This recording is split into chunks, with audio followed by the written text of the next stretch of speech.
What is up, Bulldog Nation? Thank you for being patient with us. Thanks for joining us again. The reason I say thank you for being patient with us. Took a week off. We did. It wasn't by design. It was just a scheduling mix-up, let's say.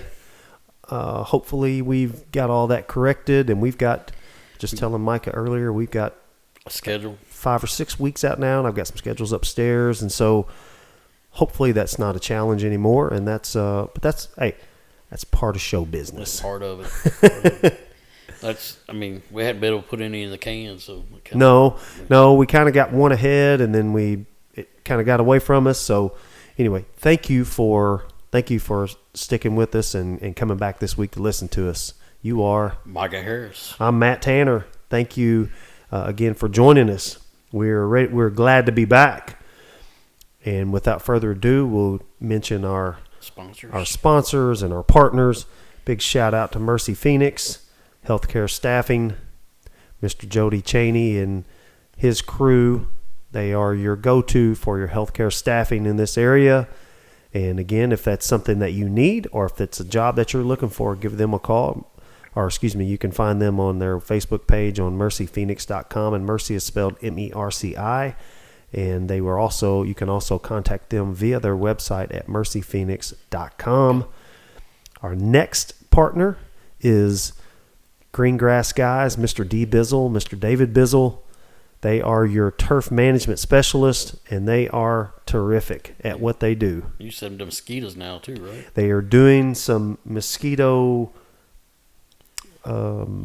spray, repelling, control. I'm not sure what term that they use for that. We may learn more about that in the next week or two. Yep. We're supposed to have D on here, and we're looking forward to that and talking about how he takes care of all the fields, and they look terrific. It's funny. He called me about a week ago, and he was working on the football field, and he had done some stuff to it, and then he put some sand on it. They punched it. They punch holes in it, like let water and aerate it. Yeah, thank you. And they do this to the greens at golf courses and stuff like that. Well, then when they get done, they put sand on it. Then that helps. He can get into all that. But it had started greening up, and then when he called me and he's like, "Yeah, I'm gonna be out there." So it's like 8:00. I went out there. It was dark. He's got the tractor and he's spreading sand around. He's got this big like a wagon, and it's spinning in the back, and it's firing sand everywhere. Well, the next day, I get a text from our good friend John Hobson. He goes, "Man, the football field died." And I'm like, "No, it didn't. That's just sand on it." And so, because it was brown all of a sudden. Yeah. And so, D will give us some background to that. So, yeah, no, it's going to be good having him on. And again, they are top notch, just like our other partner, Jody Cheney and their crew. They are the absolute best, and we are so proud that they're partners with us. Giving more shout-outs to Luke. Luke set up our audio and our video things tonight, and actually during you'll see that on the video if you watch it with our guest. It kind of played out in the middle, but we'll correct it. We'll correct it. I can put an overlay on the video when it pops up, and you'll never know. Except for me getting up to. Well, hey, that's showbiz, as they say. Shout out to Erin. Thanks to her for keeping our guests, keeping them occupied. There we go. Company. Being good company while Micah and I are doing our thing. She's normally able to keep them entertained as well. Shout out to Justin, our general nuisance and general counsel, for all his help sometimes with our tech stuff. But now another shout out is to Mr. Tucker Cheney, the son to the aforementioned Jody Cheney, and he works with Jody at Mercy Phoenix. But Tucker, shout out to him for his help with our video editing. He's been a great resource for that, and he's been a lot of help for me to be able to kind of figure out how to do some of that stuff. It takes an army to run this thing. It does, and he's very helpful, and he's always willing to help me when I need it. Also to Derek James, Brian James for their sports history, their analysis, their stats, lore, comments, knowledge. Just their overall knowledge. Yeah, they are truly a resource, and we're proud to call them friends, and they're a great resource for us. And last but not least, shout out to Tyler Anderson for a cool sign on the wall, Twisted Arrow Woodworking. TA, thanks, brother. We're always appreciative of that stuff. And if you guys don't mind, we appreciate you very much for listening, but we would love for you to go like, follow, share our page on Facebook, TikTok, Instagram, and YouTube. That supports us, that helps continue to drive us, and it's important to help get our message out to what we do.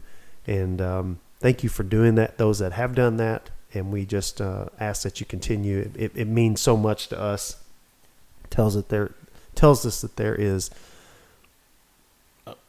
a desire for the content that we put out, and we appreciate it very much. And our folks, our guests that come on, they're always very appreciative, and they're very honored when they come on, and we couldn't be more honored to have folks be willing to. People want to come and sit and talk to us. They do. Exactly. Exactly. I know when you first started talking about the knuckleheads, and be like, exactly. We're a couple knuckleheads. Knuckleheads, yeah. And they're willing to come in and sit down and talk to us, and we've got a really special guest that I hope we can get worked out, and would be our absolute honor and privilege to have this guest on here. And so we're hopeful we can work it out. Trying to do that as we speak, and really looking forward to it. We'll just leave that as a teaser. That'll make you pay attention to it, right? We've kind of got a lot of the summer scheduled, though, don't we? We do. We have a lot of the summer schedule already. Don't forget to catch our podcast on Amazon, Spotify, Apple, YouTube, iHeartRadio, and a whole host of other things. You can also catch all of our podcasts on our website, thedoghouse.buzzsprout.com. You can go listen to all of them on there, and then you can also go back on. We have 2 Apple feeds. I've talked about this before. One of our Apple feeds goes all the way back to the first one. The other one only goes back to the 15th, where you started, and Coach Hollifield was our first guest. So if you want to go back and listen to the first 14, let me know. If you can't find it, I will send you a link on Facebook, or I'll text you, or whatever. But we'll get those out there to you. You can also reach out to us at our email address, doghouse.sikeston@gmail.com. And again, if you're interested in partnering with us, give us a shout. We'll be happy to do it. And we still got our T-shirts. We're out of larges right now. Actually, our guest tonight is like, yep, I need a large. And I'm like, dang it. I got some. Mr. Henson's got some on order. He's going to have them for us, but it will be just a little bit before we get all that in. But we are hopeful to have that here pretty quick. And it's definitely the summertime, Micah, and I want to keep this section, try to keep it as short as we can, but the summer season of basketball has begun, and we have started out 2-0. 2-0. The Bulldogs played yesterday down in Dyersburg, Tennessee. They play tomorrow, don't they? They play Thursday, tomorrow. Yep, at the Rib City. I've got the schedule on my desk. I think they're playing like Carbondale. They play Carbondale. South Iron, maybe? South Iron and Brooklyn, Arkansas. I think I knew it was out of Arkansas. I think. Yeah. I've got it on my desk. Then there's some JV and freshman games. JV has 3 games. Freshman has 3 games. That is correct. And they're all at the Bearcat Center? No, it's in Poplar Bluff. Is it at Poplar Bluff? Okay. At the Libla Center. The Libla thing. Yeah. I believe that's right. Double check everything there, but I think that's right. Anyway. I've seen the schedule. You can check on Facebook. It's on at the Rib City. Rib City Facebook page. There you go. Yep. Well, they'll be over by the time this comes out Saturday, but that's okay. But the Bulldogs beat McNairy County, Tennessee, 91-61, and they beat Dyersburg, the host school, 82-72, I think. So they were full games? Oh yeah. It's 2 full games, clock stoppages, keeping fouls. Oh. Yeah, 3 officials, kind of the whole shooting match. But that's a little different than some. It is. The Dogs look going to be young early. We got basically 3 kids that have varsity experience. J. Ray, Sean, and Quay. And the rest are moving into some roles. So there's going to be some ups and downs. And there was a little bit of ups and downs the other day against Dyersburg. We were up probably close to 25, 30 points, and then they cut it, and we ended up winning by 10. So things you learn as you get more experience is don't take your foot off the pedal, kind of that thing. Still keep playing with that same level of intensity. Keep that dog in you. Exactly. So now's the time to learn, time to grow, and I have full faith in Coach Hollifield, obviously. So it was a good day. It really was a good day. So without further ado, we'll get to our guest, Mr. Chris Lambert. Hang out and give us just one shake of a dog's hind leg, is how my dad used to say. It'd be like really quick. It'd be very fast in between now and when we get Mr. Chris Lambert on here. Thanks for sticking with us. Hey, thanks for sticking with us through the break. We are now moving on to our, is it famous or infamous guest, maybe, Micah? Infamous. Might be infamous. Depends on how you know him. But we're moving on to our guest this week, Mr. Chris Lambert. And without further ado, Mike, I'm going to go ahead and read our intro, because we've had, we're supposed to start at 5:30. It's almost 6, and we've had to cut him off just to get him down here so we can start recording. So this one might be an extended version of. I do have a little bit of work to get done to get at prepared home for the carpenter to come tomorrow. Okay, yeah. So we'll as long as it's 11 o'clock. Yeah, we'll try to get done before midnight tonight. So, all right. This week we're joined by another old dog, Chris Lambert.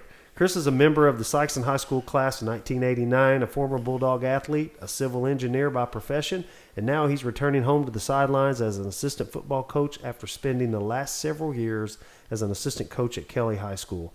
For many Bulldog fans, Chris is remembered for his buzzer-beating three-pointer against Malden in triple overtime our senior year.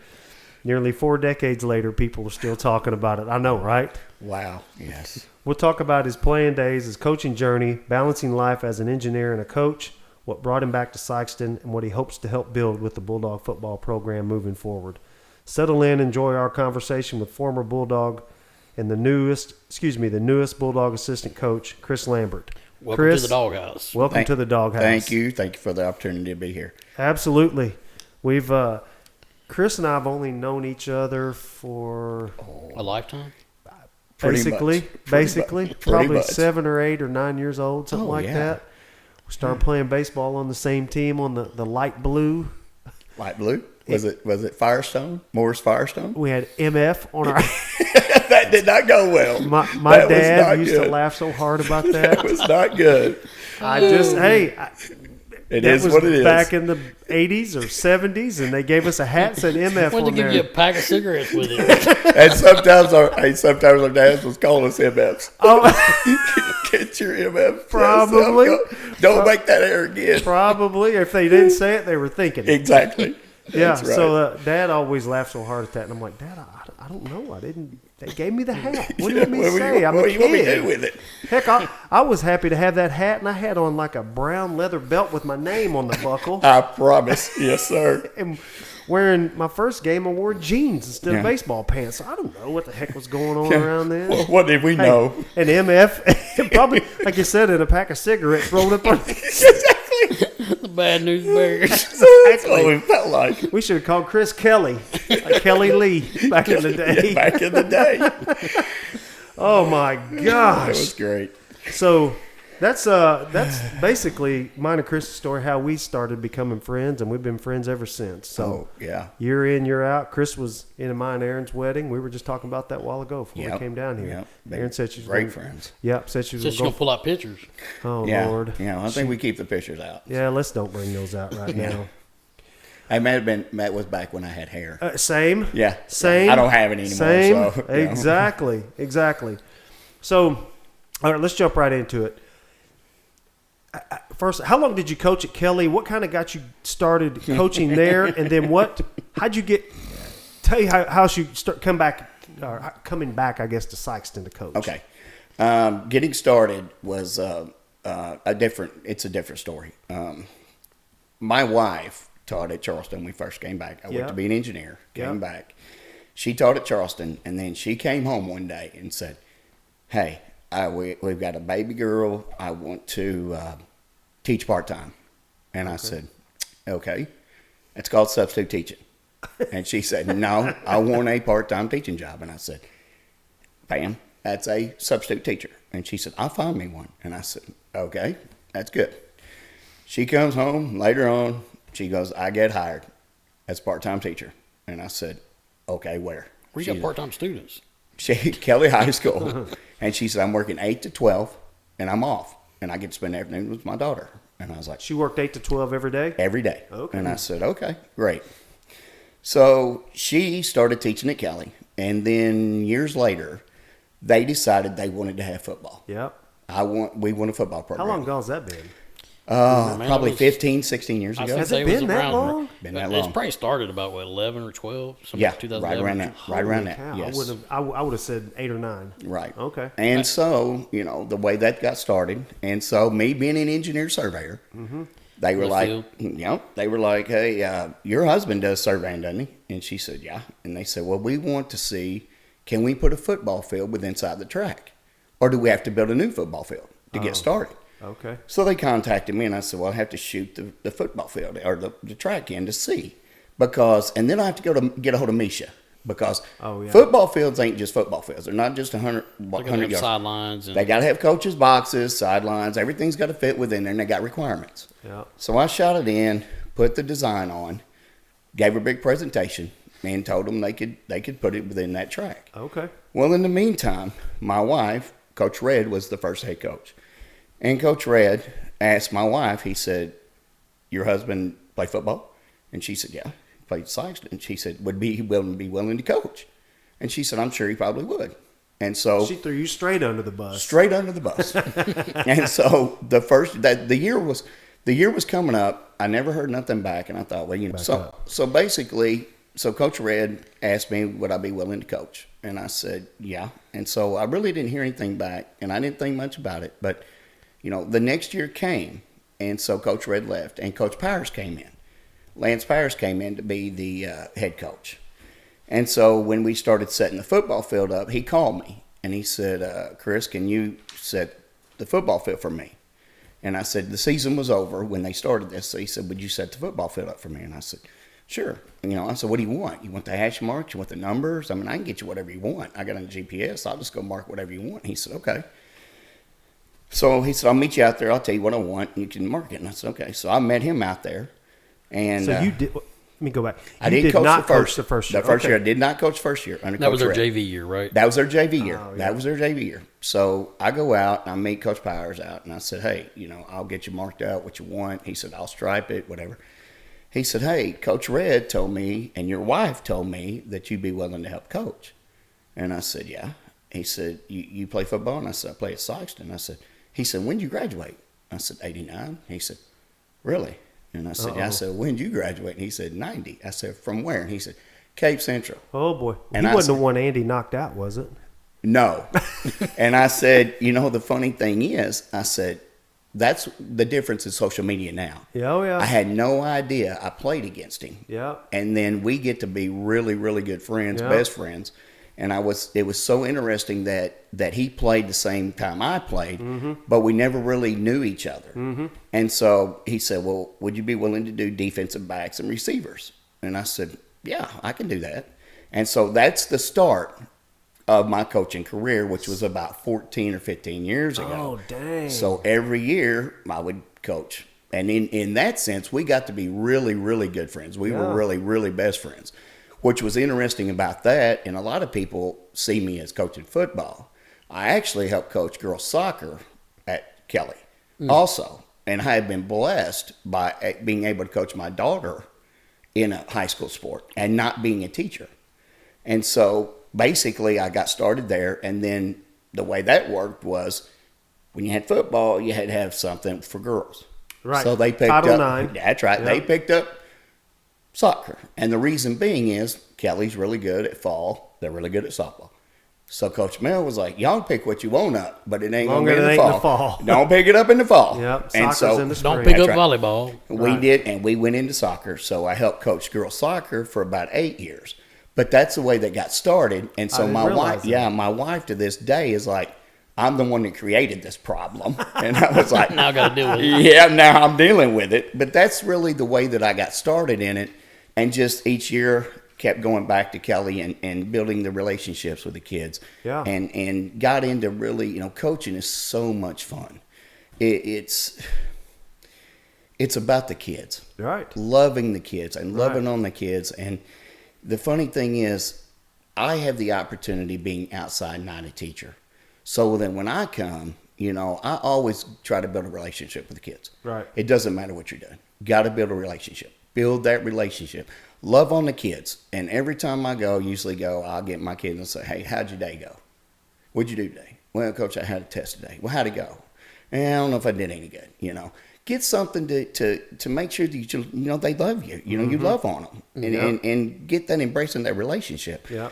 And the greatest thing about that is, it rewards you so much. Yeah. By doing that. Yeah. It really does. I've had players that call me and they'll say, Coach, I'm having a kid. Oh my gosh. Or Coach, I just got married.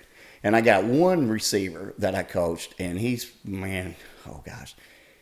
probably played Kelly around 8-9 years ago. Uh-huh. The funny thing is, when Lauren was little, I coached with Rod Anderson out at the youth soccer league. Mm-hmm. I coached his wife there, and she remembered me. And they both now was like, "Hey, Coach, we're getting married." Now they've called and say we're having a kid. That's cool. That's what it's about. Yeah. That is exactly what it's about, building them relationships. Obviously you're competitive and you. Oh yeah. You want to win. Stuff. Yeah, you never go out to lose. No. Oh my gosh, yeah, you don't go out to lose. But winning is the relationship. Yes, that is winning. And, and one of the stories that I had that I got that is real interesting is that Coach Powers, when I was with Coach Powers, I was assistant coach, and I love being assistant coach.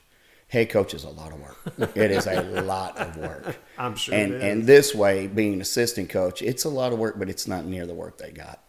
So I was always a JV coach, always, and especially when we had soccer. He was varsity coach, I was JV coach. And we always would be together, typically all the time. But now you got to understand, soccer was different. Mm-hmm. So we did soccer. We got our soccer. Well, our girls, there was very few that actually played soccer. So they had no experience. No idea. Yeah. No idea. And so we're not playing Chaffee. We ain't playing Oran. We're playing Jackson, Notre Dame, And so one year he comes up to me and he said, Coach, I said, what's up? He said, you're going up to Hillsboro this weekend. And I said, okay. He said, you're going to be playing 3 games. And I think it was somebody like Hillsboro, Windsor, and somebody else. Anyway, he said, I'm not going to go. And I said, okay. And so I told my wife taught part-time. So at noon, she's off. At noon, she'd lock her door and she'd leave because they still had class till 3:30. Well, I told Pam, I said, hey, what you need to do is leave your door unlocked. Because on Friday, we're not going outside. We're going to classroom time. We're going to go formations, who's running forward, who's running, goalie, who's playing what, midfielder, all this. And she said, okay. And so we get in the classroom. I got probably 20 girls in there, and I get on the board, and I'm writing on the board, here's the formation, here's what we're doing, yada, yada, yada. And so this little girl turns around. I turn around and I say, so anybody got any questions so far? And this little girl raised her hand. She said, yeah, I got a question, Coach. I said, okay. She said, why are we doing this? I said, what do you mean why are we doing this? She said, we're getting the crap kicked out of us. We ain't going to win. And I said, okay. And I said, what's your definition of winning? And she said, well, having more points on the board than the other team. And I said, okay. Which is a start.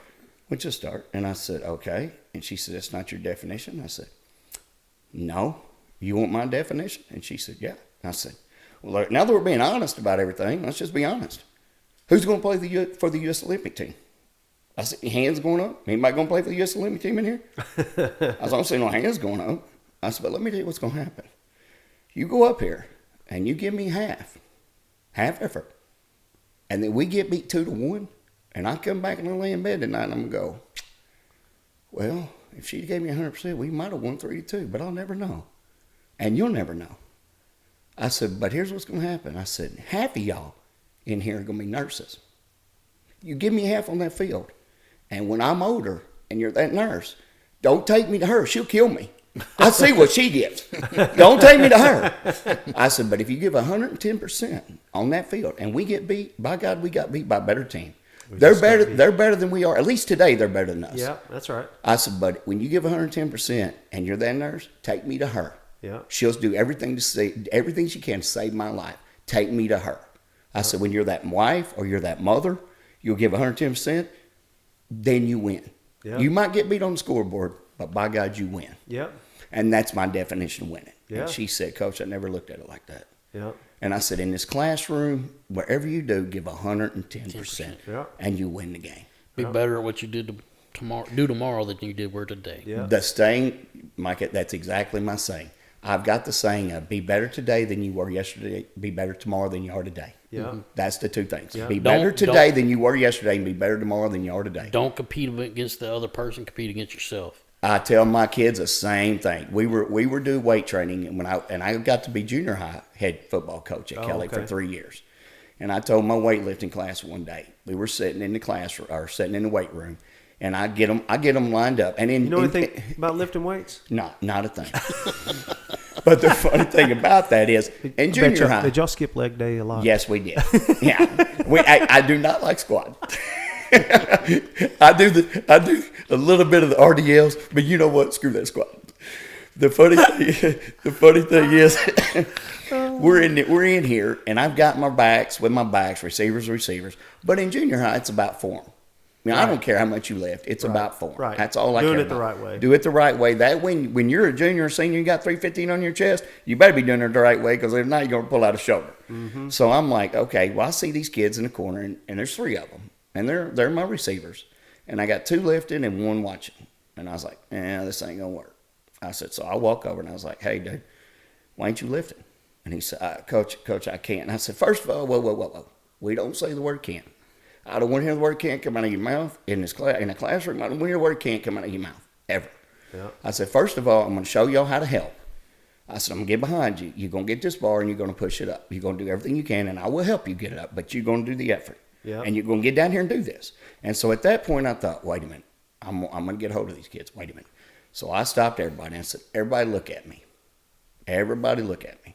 I said, let me tell you something. You're not competing against the guy next to you. Yeah. You want to compete against somebody, compete against the guy in the mirror every morning. Mm-hmm. Get up every morning. The guy you look at in the mirror, say, I'm beating that guy today. I'm beating that guy in that mirror today. Yeah. And that's who you need to beat. And that's where I came up with. Be better today than you were yesterday. Be better tomorrow than you are today. That's right. Beat the guy in the mirror. Yeah. That's who you need to compete. Well, think about Michael Jordan.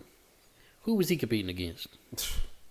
Himself. I mean, I know he played other competitions, but he was always about Kobe. It was always about getting better. Never content with where they're at. Carl Lewis. Never be content where you're at. Mm-hmm. Never be content where you're at. Always compete to get better. Because they were beating people. I mean, right. But they're already at the top. Who are you going to compete? Exactly. Yeah. They're competing. I mean, on paper, it looks like they're competing against other people. Right. Really, they're competing against themselves. That's exactly right. I mean, like that. You're exactly right. So, you were there. So, what did we determine? How long were you? Well, I believe around 14 years. Okay.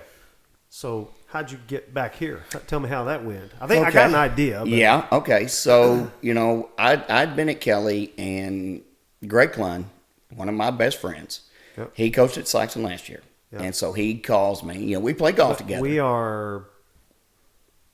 We are blessed to have him here. Yes. And I will say that, man, I am so blessed to be able to We're blessed to have coach. you too. And absolutely. You have no idea what it means to come back to my mouth. That's great, man. I mean, it is phenomenal.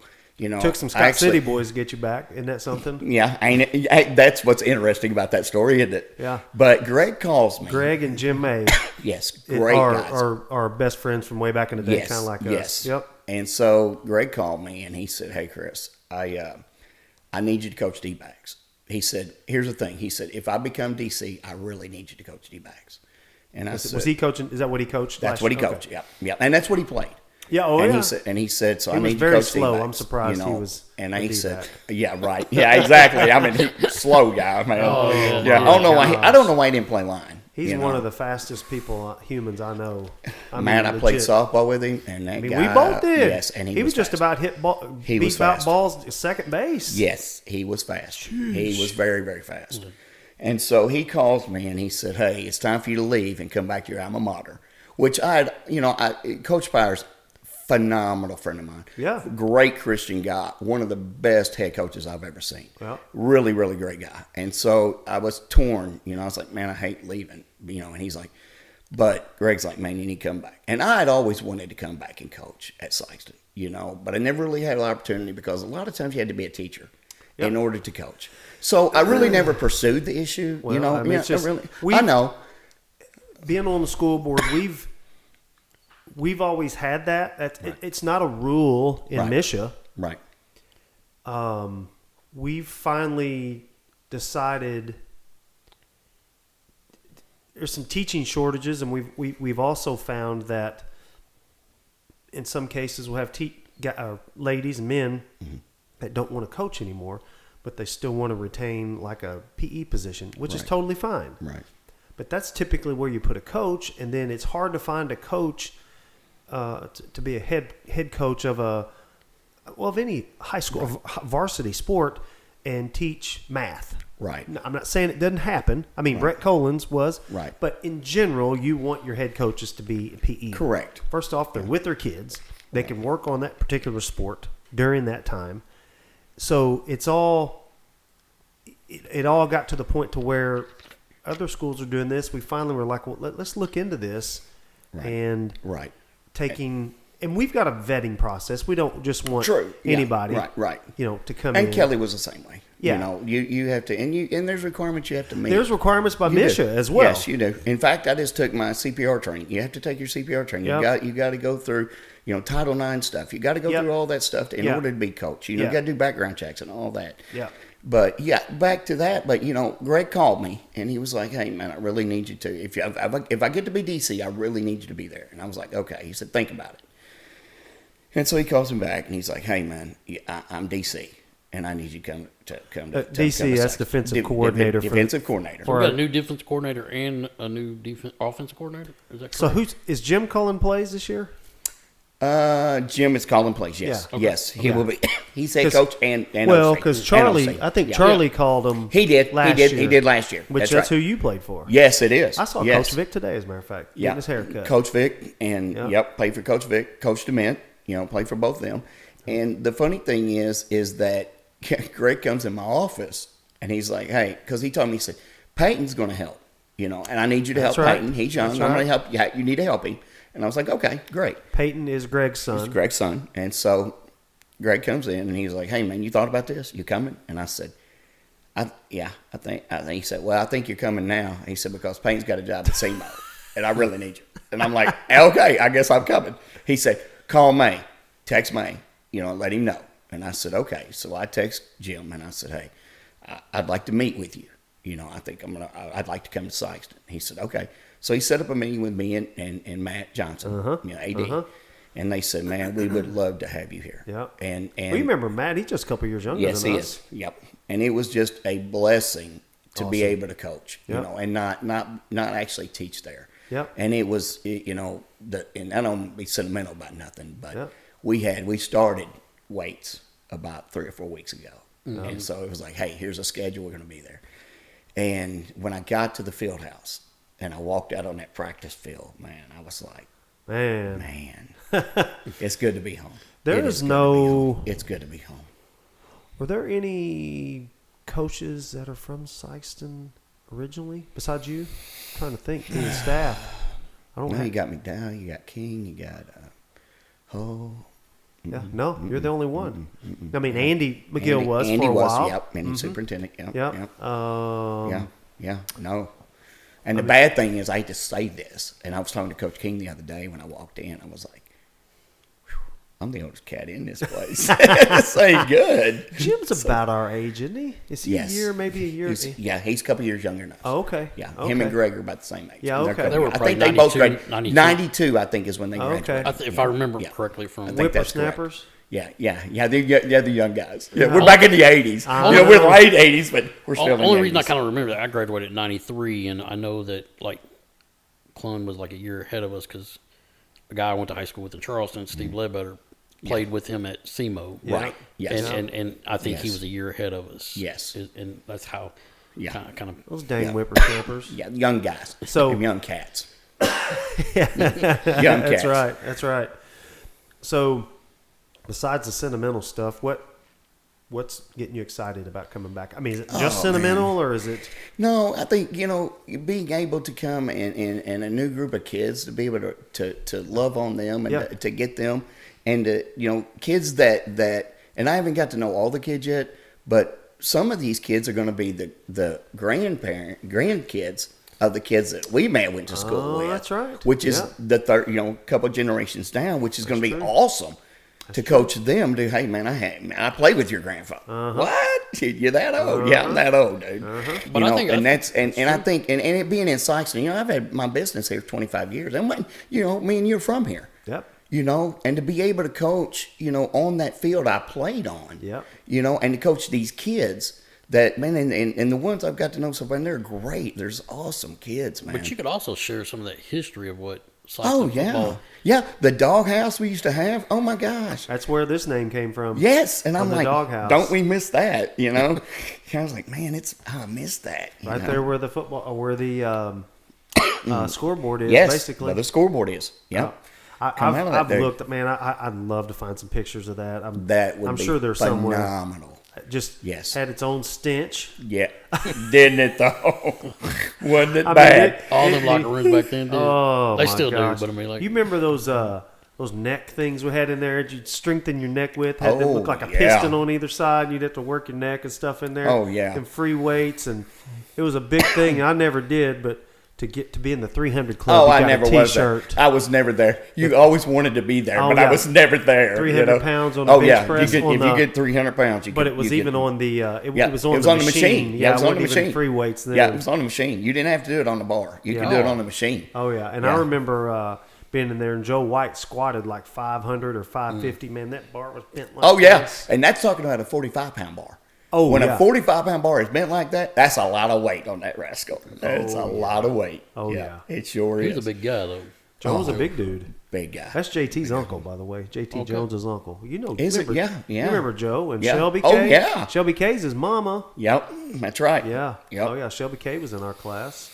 But yeah, to come back to coach is just like I said, it's a blessing. It's awesome. It is an absolute awesome. blessing. And a great coaching staff. Well, they are great guys.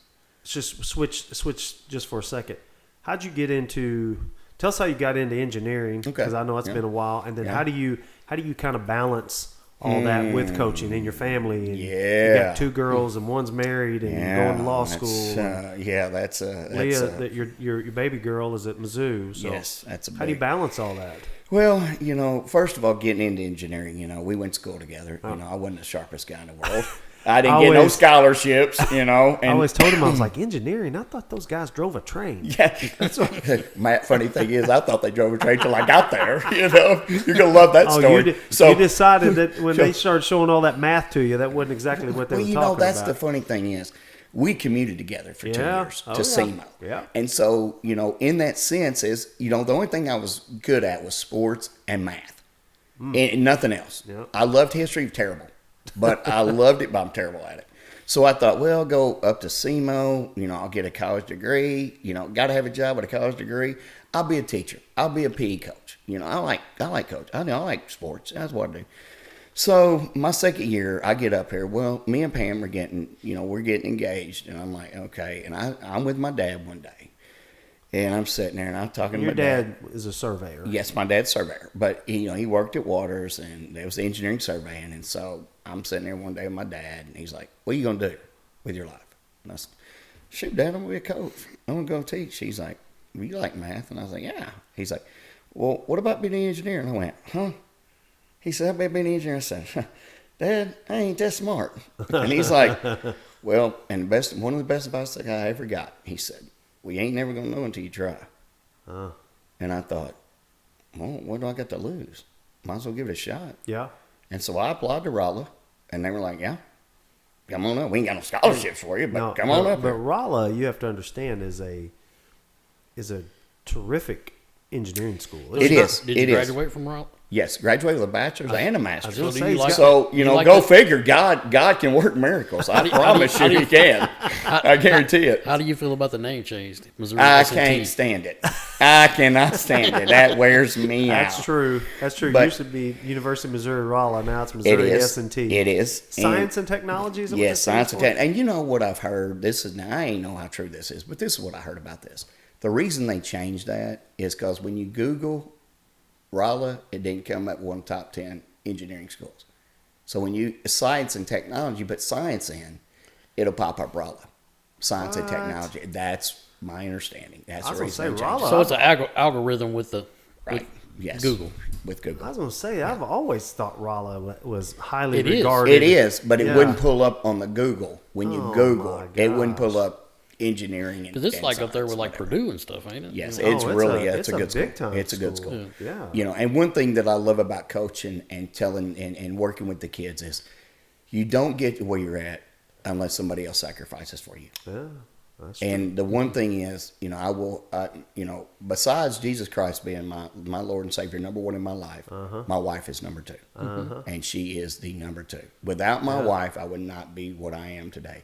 There is no doubt. I don't know where I would be, but I would not be an engineer. I would not be coaching. And the funny thing is, my wife sacrificed a lot when we went to Rolla. Yeah. She worked, and after she worked, she would cook supper. And I would have to, because I wasn't the smartest guy.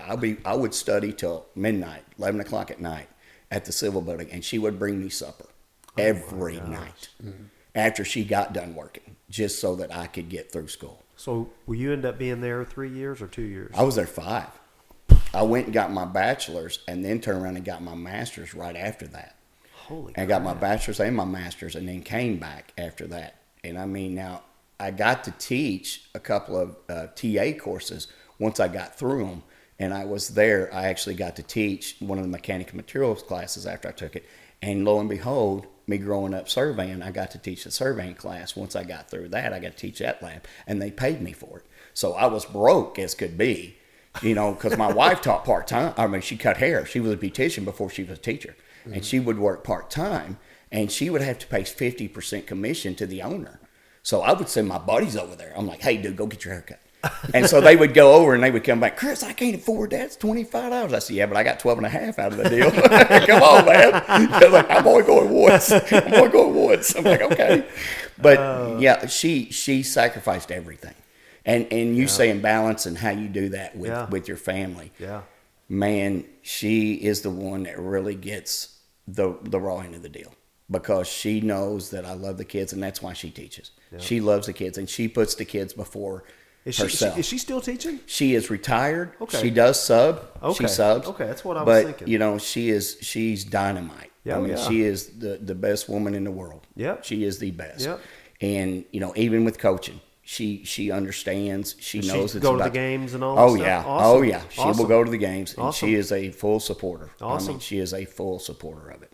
But that's balancing that it's a challenge. Yeah. It can be. Now, the one thing that really helps here that Jim has really done a great job. Like I said, man, it's a blessing to be here. And like I said, Coach Powers did an awesome job. I mean, he did. Is he still there? He is still there. Okay. Yes, he's still there. And he's got a great program. It's an absolute great program. But Greg's got a full-time job. And so what Jim May does is he's like, hey, man, you guys we'll do 6 to 9, but you guys get defense first. That way you can leave at 8 o'clock, go to your job. 6 to 9 in the mornings, summer. Yeah. In the summers. Yeah. And he said, now, and when we have practice, we'll start at 3:15, but you guys don't have to be there at 4:30. And we'll do defense last. And that way you're not missing, your work. So they're working around our schedules, which is phenomenal. I mean, that it's just a blessing for that. So working around that helps. But yeah, it's a struggle. It's a struggle to balance time, and that's all you have to offer is time. Yeah. It's it. That's right. But the good thing that I've learned over the years is, when you invest it in people, it's well worth it more than anything you can make as monetary value. I mean, seeing these kids, and hopefully I can build that same relationship with these kids, that they'll give me a call and say, hey, Coach, I'm getting married. Here's when I'm getting married. Right. Or I'm having a kid, and Right. here, hey, I've got 2 kids, that investment. But my wife, man, she is, I can't say enough about it. She's phenomenal. It's a weird feeling. Of course, Micah coached youth football in East Prairie for about 10, 15 years. Yeah. I coached. Yeah. It's like saying you're the same way. A little bit, and to hear kids call you coach, and I'm like, coach, right? It does catch off guard. I'm like, coach, who's he talking to? Yeah, like, who you talking to me? Right. And I had one of my kids. We were lifting, and I had a couple of freshmen. I had about 5 freshmen, and one of them came up to me and said, "Coach, what I call you?" I said, "Man, you can call me Coach Lambert, Lambo. Most everybody calls me Coach Lambo. You can call me Lambo. You can call me Coach Lambert. Don't call me late for supper." Yeah, that's right. Don't call me late for supper, dude. That's awesome. So, or anything that you did at Kelly that you're going to do here? I mean, you got different kids, but coaching's coaching. I mean, it is. Will mostly it be a little bit different? It'll be slightly different. I mean, my coaching philosophy is that every kid is different. Yeah. Every kid is different. Oh, yeah. There's kids that when we grew up like we did, Matt, you can jump on them and they're going to get better. Yep. You're going to get in their throat. They're going to be like, okay, I'll step my game up. Some are not that way. Mm-hmm. Some will shut down. Yep. Some will not. So you work on that to figure out how can I motivate this kid? Yep. How can I get the best out of him? How can I motivate him so that he cares and knows that I love him? Yep. That's the thing. And I've had a lot of kids that I've had. And one kid I had at Kelly one time, I was on him. He was just lazy. It was one of them. And maybe he had a bad day. I don't care. I don't feel sorry for you. We're going to play. You need to pick your game up. And I mean, I'm on this kid. I am on this kid for a long time. And finally, he looks up at me one time and he said, "Coach," I said, "What?" And he said, "Well, you're doing a whole lot of yelling at me." And I said, "Son, let me tell you this. Be glad that I'm yelling at you. If I'm still yelling at you, I love you and I know there's hope with you. Yep. You need to be concerned when I'm not yelling at you. Yep. Then I've given up on you and I don't love you anymore." Yep. I said, "As long as I'm yelling at you, you got hope." Yep. And so you figure out the best way to motivate your kids. Yep. Mm-hmm. And I had the greatest, being with Coach Powers gave me a great opportunity because I got to coach girls and boys. How different is that? Very, very different. I've never coached girls. Okay. Well, you've raised 2 girls. Yes, so. I have. And let me tell you the difference. What I've learned in coaching girls and boys is most boys, especially in football, you can jump on them. They're gonna pick their game up. Yeah. Or they're gonna walk away. Or they'll walk away. That's right. And you figure out which way you're gonna go. But on girls, it's kind of like this. If you want a girl to get the best out of her, don't say nothing negative off the bat. Like if she's got a bad stop and she can't control the ball around her on soccer, but she's got a really good pass, the first thing you want to go to her is say, "Man, that pass is really, really dynamite. You have got a great foot. But what we need to do is work on stopping the ball. Get your heel down, your toe up. Let's work on that. But don't go to her and say, 'Hey, your stop's terrible. You need to get your heel down, your toe up,' because she's going to clam up." Interesting. Yes. So you want to be a positive, mostly on girls, before you get on them about a negative. Well, typically, the difference between like men and women's number one need is security. Right. So like you want to meet the girl's security. Right. Men's is they need to know that they're the man. Right. I mean, right. And I mean, like, that's the difference, and you got to look at how they're coaching that. Right. Interesting. Right. But they are different. Well, and very different. And even like you said, some of the boys playing football, they need a swift kick. That's right. In the rear. Yep. And that works. Yep. And some you got to love on. You know, you sometimes got you're going to have to have a gentle. Yeah. And the thing is that you really want to make, you got to understand, and that's why I like to talk to the kids when they get there to say, "How's your day going?" Because you don't know what they came from. Yeah. Mm-hmm. You don't know how their day went at school. Yeah. You don't know how their day went at home. Yeah. You don't know, so don't just jump on them and say, "I need this, this, and this." Yeah. Kind of figure out kind of what that day was and invest in them a little bit before you just start drilling them on, "Hey, we're doing this, this, and this." That's a real good leadership principle that I've learned over the years is ask questions. Right. Rather than telling them something. And if you're trying to get to something, if you ask the questions, not leading questions, I don't mean that, and you're not leading them to where you want them to go, but if you'll start asking questions, they'll tell you where they want you to go. Exactly. They'll tell you with their body language, with their answers, what motivates them. Right. And you're doing exactly that. You're asking them, hey, you're giving them open-ended questions. Yeah. Right. Yeah. I mean, how did your day go? Talk to me. Some- Let's build a relationship. Let me know, let me let you know that I love you. You may be the only person that day that asked them how their day was. That. Yeah. And I've had a lot. Yeah. That have come in. Nobody's asked them about their day. Nobody's cared about them. Nobody's cared to even know what their day was like. But when you go out and you say, "How was your day?" How'd you do? What did you have? You got any tests coming up? What's your favorite subject? Yeah. And I'll do that a lot with these kids because they're brand new. I'm trying to build a relationship with them. Yeah. One that I think I've really, and I love this kid, and I've really worked well with he's worked well with me, and I think we really got a really good relationship, and we ain't even known each other for maybe 2 weeks, and that's Jack McGill. Jack is phenomenal, man. Hang on. He'll talk to anybody. Jack is he listens to this show religiously. Awesome Jack is going kid. to love it. Awesome kid. Jack is Jack. Phenomenal kid. He's a great kid. Phenomenal kid. Oh, yeah. He's like one of our number one listeners. Oh, yeah. Yes, and he is tells awesome, me all the time. Man.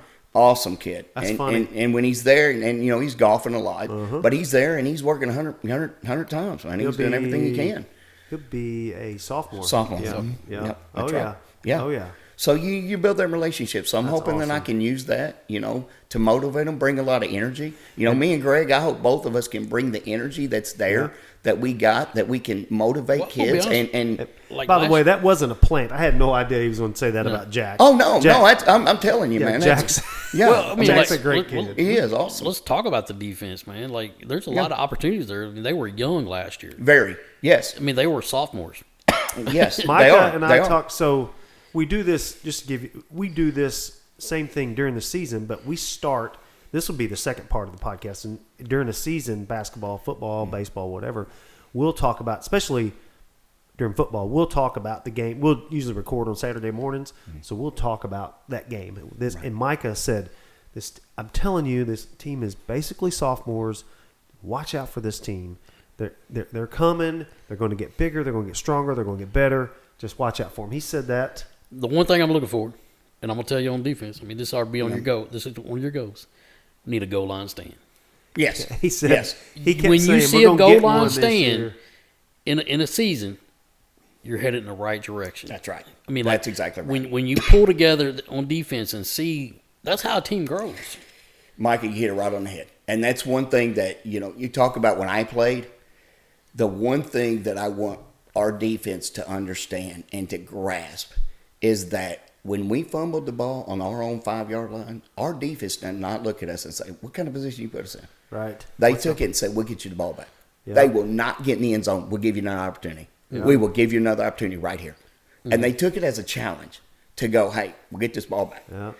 That kind of attitude is what we got to have on that defensive side. Mm-hmm. We have got to have that stance. But here's the thing: you got to play every yard like you're on the goal line. Every yard like you're on the goal line. Hey, I think that just watching the last 5-6 years, 10 years, I've been watching really close Sikeston football, but taking plays off.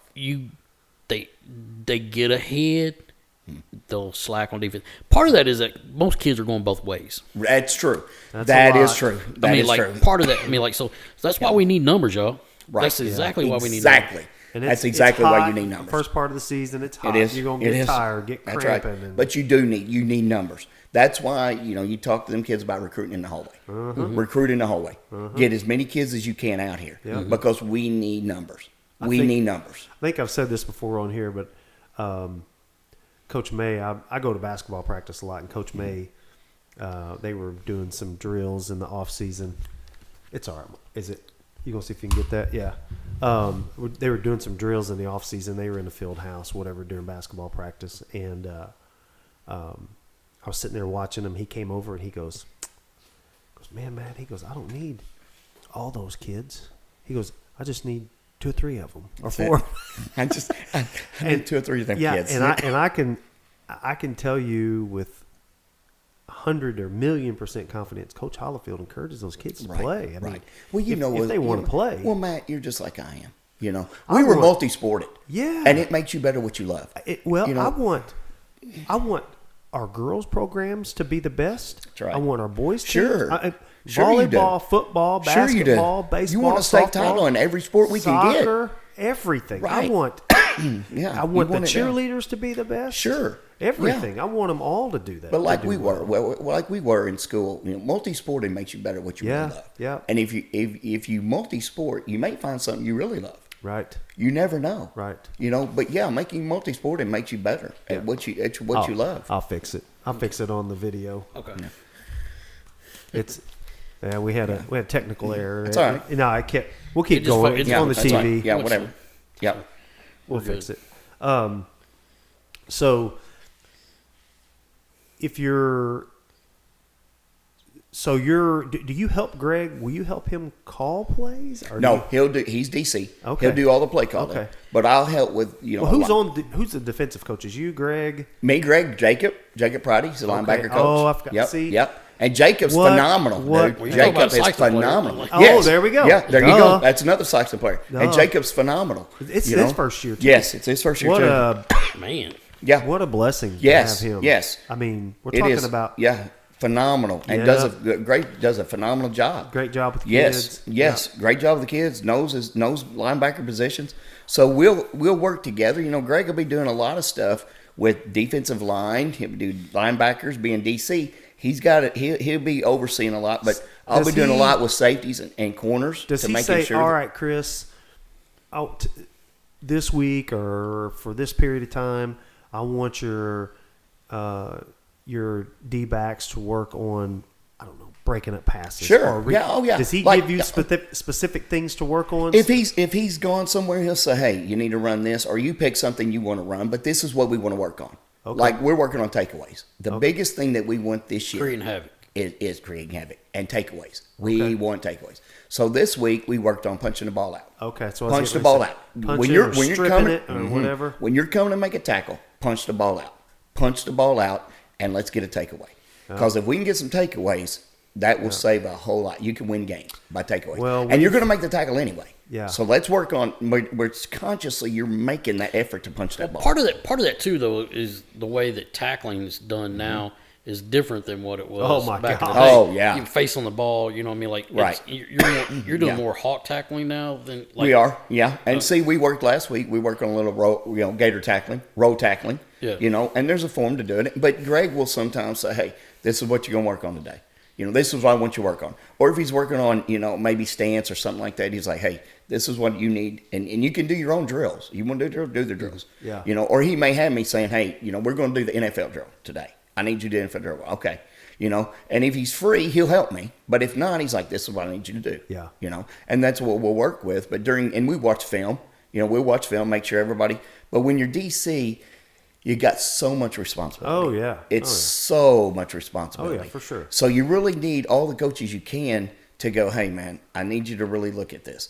And what's going to be big with us, and especially me and Jacob, is going to be, you're talking from freshman to freshman class all the way to JV and varsity. Well, And so Greg is DC, and he's going to be more on the varsity end going, "Hey," so he may send us down to work with a freshman to say, "Hey, this is what we're working on. I need them to know now." Yep. Inside shoulder stance. We're looking at the quarterback. They need to know that now. I don't need them as juniors and have to teach them that. Yeah. They need help now. Yeah. So you may go down there, and then I may be working with the varsity doing that, whatever. And that's what I love about being an assistant coach. Yeah. My deal is I'm your help. yeah. I am your help. What do you need? That's the way I look at it as assistant coach. And with Coach Powers, I did the same thing. What do you want me to do? Yeah. What do you want me to work on? I'll work on whatever you Did want you me to work work with on. backers and stuff too then? Or Yep. did you? Work with D-backs and receivers. Oh, Both. okay. Three. And we'll switch down. We're going to create a lot of havoc. Yeah. We got a lot of different play calling that we're going to. Well, I was just wondering, 'cause kind of like some of the things like forcing people into lanes. Like kind of, because that's something I've seen that's something that takes time to learn. I mean, Right. It does. I mean- It does. And the fronts are big. The fronts are huge. Yeah. It depends on what kind of fronts we run. Like people should know when the ball goes. Like the linebacker should kind of know if it goes right, it's going in this We're gonna, lane. yeah, that's right. mean, we're gonna be filling gaps. Yeah. We're gonna have every gap filled. Okay. Now the kicker to that is you got to get the kids to do it. Yeah. And that's where that I think back when we played, we had the leadership on the field. Yeah. Now, you got to have that. Yeah. Somebody on that field has to take leadership on offense and defense. Yeah. And we did. We had our leaders. Bert Applewhite was leader on defense, yeah. and Brent Walker's leader on offense. Yeah. It's simple as that. Yeah. But they led. Oh, yeah. And you got to have that. We had this conversation upstairs. And you got to have that, because if you don't have that leadership, I've always said this is, and somebody had said that, a great coach, and I don't remember who it was, said this. Good teams are led by good coaches. Great teams are led by players. Interesting. Bottom heard line. that. Yeah. Good Matter of teams fact, good teams are led by good coaches, but great teams are led by players. I had a guy that I can't even remember his name. Really, I met him. He played at Webb City. Never really was a big player, but he talked about how in Webb City, And they're a juggernaut. this is when they were really. This is back in the early 2000s, late 90s, and he talked about how like the players led the kids coming to practice. Like if you weren't there, and those people were playing, they're playing JV and freshman ball just to be able to get to maybe play varsity their senior year. Right. You know, I mean, like They spent all that time All that- just to maybe play their senior year. yeah. Yeah, I mean, that's exactly right. but the kids Led. the boys led. That's right. I mean, like That's exactly they held right. each other accountable. Like That's the locker it. room. Back then, there were so many things, restrictions with. I mean, there still is, but I mean, Right. like, there was more restrictions on how often the coach could do it, and it was player led. I mean, like Right. Well, That's that's- exactly right. And you're talking like Grant Lindstrom and stuff like that. I'm like, Yeah. you're, Yeah. Well, I don't think we talked about it on the podcast. We had Blake on here. He talked about the older guys in the MLB clubhouses are the guys that held the other guys accountable. Sure. I mean, and we were just talking like LaRussa or whatever. Yeah, those guys did, but it was Wasn't the Albert. coaches. Right. It was Yachty. It was those guys. Hey, I haven't seen you working out. Hey, I haven't seen you taking extra BP. You haven't been taking ground balls. You haven't been doing whatever. Those guys held you accountable. That's when you know you got something. Exactly. why do That's you- exactly right. That's exactly right. why do you think the Cardinals are paying such big bucks for these players to come back and Right. be in the locker room now? Right. That are just kind of just Right. out of the range of where but these players still know them. Yep. That's why they're paying them so much. Sure it is. That's what, and, Yeah. and Blake said any good team in Major League Baseball has that. And it's your Sure. guys, and it doesn't necessarily mean what you're making. No. It means the guys that have been there the longest, the guys that have the respect, and they're the guys that are like, hey, not only are they holding them accountable, but they're doing the work. Right. Exactly. He was talking Chris Carpenters, the Adam Yeah. Wainwrights. Those type of guys are holding the rest of their team, but they're also holding themselves accountable. Sure. But they got to do the work too. Sure. That's exactly right. You can't go to them and just demand when Yeah. you're not showing up. Right. And the one thing that we always harp on is control what you can control. Yeah. And the two things you can control, you can't control the refs, you can't control bad calls, you can't control this, you can control your attitude and your effort. Yeah. You can control them too. Yeah. And if you got a good attitude and a great effort, we'll be just fine. What Julia's someone talking about remember Titans. Yeah. Attitude reflects leadership. Yeah. It does. I mean, In my opinion, I always substitute the word behavior for attitude. Sure. People say get a bad attitude. Well, what is that? Well, It's your behavior. It's your behavior. It is. Yeah, It is. It's your behavior. Yeah. So you can control your own behavior. Yep. I'm not a robot. I'm not a feral animal where I Right. can't control what I do. Now, sometimes I don't. Well, and that goes to all of us. Yeah. You know, sometimes I that don't is. when I should. I say Sure. things I we shouldn't. could get into more psychological Yeah, stuff on that. but sure I we can. could. Sure I we can. I get out of my own head and Right. start acting silly. I can control it. Sure. And I can also control my effort. You're That's right. exactly right. You're right. And that's one thing, As our Micah, good friend- that we talked about on defense. That's what we want to do. What We was it? want to be violent. We want to be aggressive, Yeah. and we want to go get them. Well, I'll be honest with you. Defense is what I'm watching this year. Yes. I mean, like, Yeah. I just to preview my thoughts of watching last year, and I'm not in the locker room or anything. Watch the defense this year. Right. Yeah. It's going to make us not the goal this year. And I'm not trying to. We want to beat Jackson, Right. but Be competitive. we don't want to get beat 35-6. be competitive. Well, We'd much rather be- lose 21 to earn respect. Yeah, 14. Earn respect, be competitive. Yeah. And with That's Coach, that's what I'm looking for. Yeah. That's what I'm looking for is be competitive. Mm-hmm. And you talked about earlier about, it's play by play. Mm-hmm. Don't, my deal is you can't afford to take it down off. You cannot afford to take it down. Even when you know the ball's not coming your way. Hey, that's exactly right. You cannot afford 11 hats to the football. Yeah. I need 11 hats to the football. I need to be violent. I need to be aggressive. I need every play. Your last play ought to be as hard as your first. Yeah. And you should play every play like it's your last play. And like you're never going to walk on this football field again. You need to play each play. And I try to tell my kids all the time, it's 1 yard at a time. Mm-hmm. If you don't believe that, ask the 99 Rams. Oh, man. Ask the 99 Rams. Yeah. Fletcher didn't make that tackle, they'd have lost that Super Bowl. That was 1 yard. 1 yard. Yep. That was on the other day on the NFL. Was it? Yeah. 1 yard. And I need to go back and watch that. Yes, you do. 1 yard. Don't tell me it ain't 1 yard at a time. It's 1 yard inches. at a time. It's inches. That's exactly right. Well, I mean, like we went to the Vandy Mizzou game this year, and that was inches. Yeah. Yeah. I'm telling you, it's every single play. I need 110. We went to the Auburn Missouri game back. That was inches. That was I mean, like lost. Yeah. Now, Coach May and Coach Pires probably disagree with me.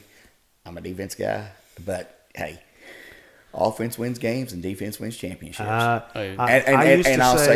say this: I don't think it'll ever change. No, I really don't. Defense wins. I always said defense wins championships and offense puts butts in the seats. That could be true too. That could be true too. Well, it's kind of like this. About 2 or 3 years ago, we were sitting there, and I told my wife that my wife, she likes football, but she don't understand. She don't really get into it. Right. But we're watching Alabama because my daughter graduated Alabama, so we're watching Alabama. Well, Alabama scores 50, and they get beat 52-50. I told my wife, I said, there you go. And she said, what are you talking about? And I said, defense wins championships, offense wins games. I said, hey, we scored 50, but we gave up 52. Yeah. We lost. You can score 100. You give up 101, you lose. Shoot, that's a good. It's simple. That's a good high school basketball score. You ain't kidding. Great one. Great one. It's funny you say that because Coach Hollifield gives me grief all the time when we go in there, and I'll say, Coach, I'll come in and they're working on defense. I'm like, Coach, I got to go. He always gives me a hard time. That's right. Matt, we're working on rebound tomorrow. I'm like, Coach, I ain't going to be here. I said, now, if we're working on offense, I'm here. Yeah, that's right. He always starts laughing. I like that three-pointer, man. And you like I like that running, that lobs, the up and down, shooting threes on the run. Yeah, it's great. He always goes, work on defense. Yeah, got to work on defense. I guess in golf terms it would be, drive for show, putt for dough. That's exactly right. That's right. That's exactly right. It's not how you drive, it's how you arrive. That's exactly right. What Tiger always say, it ain't in the hole yet. That's right. You got to get in the hole. Our good friend Pete Kennard said, I was going to tell you a while ago, he always said speed don't slump. That's right. It's kind of like effort. It's like effort. Your effort don't slump. Nope, it don't. If you work hard all the time, it ain't going to slump. That's exactly right. And I'm not... the game should be easier than practice. That's right. Oh, that's for right. sure. Well, I remember talking to the kids and at Kelly one time. We were sitting here talking. We had practice or whatever, and I'm a statistics. I'm a math guy. Yeah. This ain't rocket science.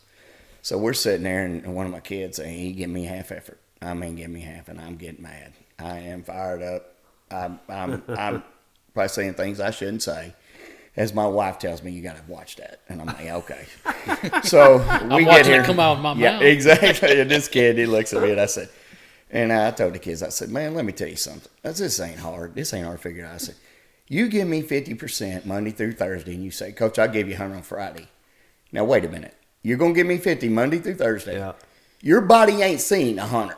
Yeah. How can it give 100 when it ain't seen 100? Yeah. Mm-hmm. It ain't never gonna give 100 if it ain't never seen 100. And that's simple. That's simple math. You don't run a marathon by running half mile every day. Exactly. You cannot give me 100 if your body ain't never seen 100. Right. But if your body sees 100 Monday through Thursday, it'll automatically give me 100 on Friday. Yeah. Because that's what it's seen. Not only that, the 100 increases. That's right. Because it's lights.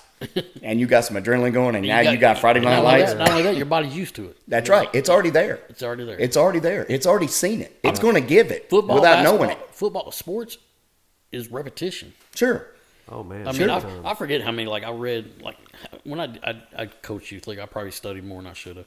But anyway, 9-year-olds, I forget. Best 9-year-olds in the country. Hey, set them early. But Get the examples I forget, early. they said it was like if you're going to run a play in a game, it was like you needed to run it like 200 times in practice before. Holy moly! That's true.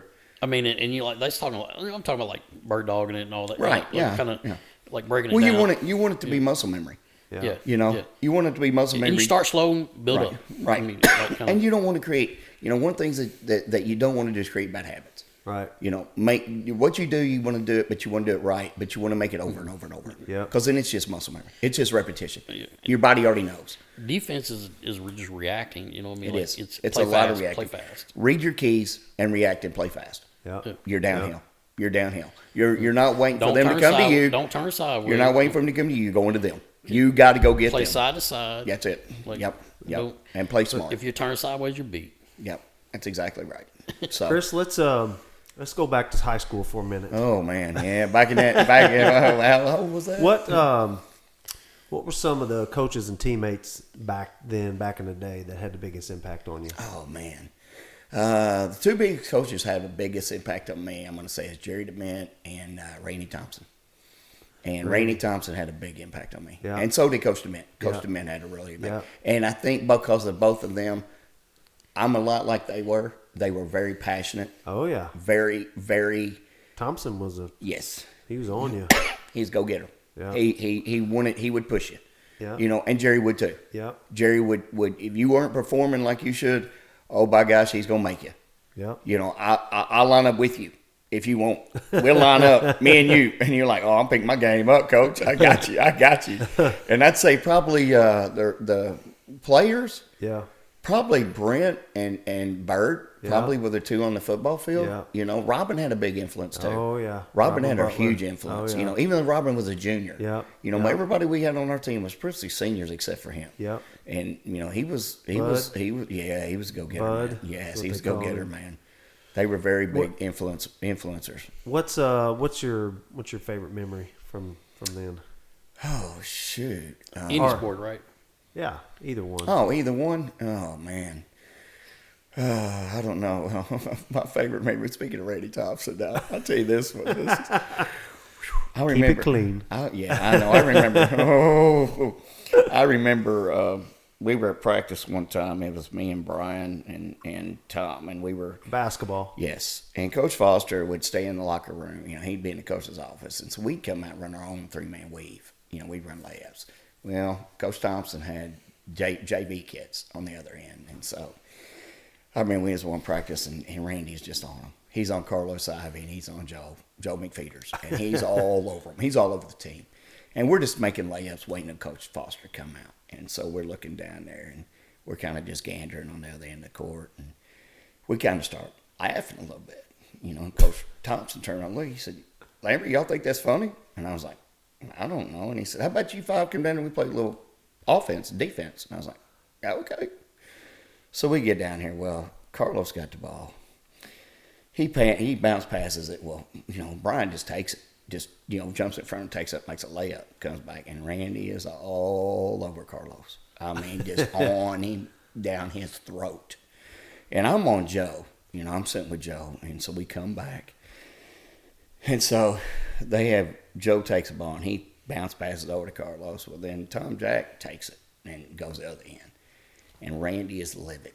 He is just absolutely livid. And I'm right next to Joe, and we are probably 3 feet from each other. And Joe's got his head down, and Randy is just chewing him up and down. And I mean, I'm sitting there looking like, oh my gosh. And all of a sudden, it gets quiet. And Randy goes, you think this is funny? And he looks up and goes, and starts laughing. And I Joe? went, yes. Oh, boy. And I was like, oh my gosh. He is going to punch him in the face. I thought, oh, no. And I mean, I just turned my head, and he looked at him. That's back when he had old field house. Oh, yeah. And he's red, and he's like, Joe, get on the track and start running, and you don't stop until I tell you. And about that time, Coach Foster came out, and I looked at Coach Thompson, and I said, hey, we got to go. We on our end. And I mean, I could hear him. Joe start jogging. He said, McFeeters, I didn't say jog. I said run. You keep running. I mean, all practice, my he's gosh. running. And I'll never forget that, man. I will never forget that. I haven't seen Joe in a while. Maybe next time I see him, I'll bring it up. Joe was a clown, man. Oh, Joe yeah. was a clown. Oh, yeah. He was fun. Well, we got to tell us about the 3-pointer Oh, overtime, my gosh, triple overtime yes. against Malden. Wasn't it like 102-99 or something or crazy? Man, I think we hit 100 points that night. Something to that effect. You know, I ain't told many people this story, but you'll love this story. Oh God! So basketball was not my thing. Yeah. I could dribble a little bit, pass a little bit, but I could not shoot. You got me on the court with 5 other guys. It was easy to figure out. Leave him open. He can't shoot. Leave him Back open. in the day when we were kids, he could shoot. We'll double this guy up. So, you know, I was number 2 off the bench. Okay, you had Tom, you had Brian, you had Lee Turner. Oh, you yeah. know, had these guys out there on the floor. I think even Sean Ruffin came up. You know, as a freshman, he was playing. And then Steve Gillen was the first man off the bench. So we're playing Malden. Now, Malden, you got to understand, Tom and Lee are probably 6'1" at most. These cats had a 6'5" and 2 6'4" dudes on the team. They were huge. You know, we ain't nowhere near the height that these cats had. So I'm sitting on the bench watching this game. Got the best seat in the house. I mean, I am watching this game. And I'm like, man, this is awesome. You know, and they're working their butts off. Lee and Tom and Brian playing the game, the lights out. They are staying with these cats the whole time. I am sitting here watching this game. We get to the fourth quarter, about the end of the fourth quarter, and somebody fouls out. And I'm like, okay, well, whatever. You know, I'm just watching the game. So Steve goes in. And I'm like, cool. All right, we're here. You know, great. Within 2 minutes, he's got 3 fouls. And I don't even know it. I'm just watching the game. I've been watching the game for 2 hours. I'm like, man, I've got the best seat in the house. This thing is phenomenal ball game. And then all of a sudden, he gets 2 more. He gets 5 fouls. Coach Foster looks down at the end of the bench. He's like, Lambert. I said, what's up? He said, get in the game. And I said, what game? He said, this game. And I went, huh? He said, in this game. And I mean, you talk about deer in headlights. I was like, oh, no. I had no idea I was getting in this game. And I was like, it's packed. We're in the fourth quarter. I mean, we're you know, I'm like, oh, no. Talking about coaches. And this is one of the best that ever happened to me. So I get check in, and Bob Depro, I'm like, hey, I'm going in the game. He's like, okay. I'm like, whew. And so I think we're shooting free throws. You know, we're in free throw shooting. And I'm the guy back. I'm at midcourt going, oh, my gosh. Oh, this ain't good. And Randy sees me. Randy Thompson sees me. And Randy looks at me, and he's like, Lambert. And I went, yeah. He said, come here. So I walk over, and I bend down. You know, I'm like, what's up, coach? He said, hey, man, let me give you some advice. I said, okay. He said, sun's going to come up tomorrow, no matter what happens. He said, you played this game your whole life. He said, go out and have some fun and just play like you did in practice. You play with Brian, you play with Tom, you play with Lee. Just go out and have some fun. Right. And I was like, okay. You know, and for some reason, that lifted that pressure off to go, you know, what do I got to lose? You know, let's go out and have some fun, you know? And so I ended up playing the last 2 overtimes, the best I've ever played in the whole high school I had played.